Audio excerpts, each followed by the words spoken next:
ভাবুন তো, বিশ্ব ফুটবলের অন্যতম সফল দল ব্রাজিল ন্যাশনাল ফুটবল টিম নতুন কোচের অধীনে শুরু করেছে নতুন মিশন।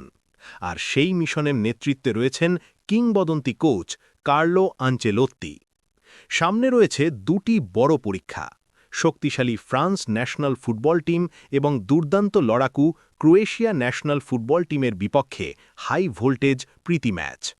অনেকের কাছে এগুলো শুধু প্রস্তুতি ম্যাচ, কিন্তু আনচেলোত্তির কাছে এগুলোই আসল পরীক্ষা। কারণ সামনে রয়েছে ফুটবলের সবচেয়ে বড় মঞ্চ 2026 ফিফা ওয়ার্ল্ড কাপ। কোচের লক্ষ্য পরিষ্কার: দলকে শুধু প্রতিভার ওপর নয়, কৌশল, শৃঙ্খলা আর মানসিক শক্তির ওপর দাঁড় করানো।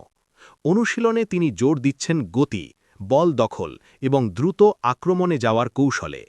ফ্রান্সের বিপক্ষে ম্যাচে দেখা যাবে ব্রাজিলের রক্ষণ ও আক্রমণের বাস্তব শক্তি, আর ক্রোয়েশিয়ার বিপক্ষে হবে কৌশলগত লড়াই। আনচেলোত্তির বিশ্বাস, এই ম্যাচগুলোই বলে দেবে বিশ্বকাপের পথে ব্রাজিল কতটা প্রস্তুত।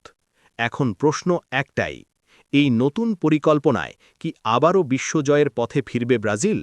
মাঠই দেবে সেই উত্তর।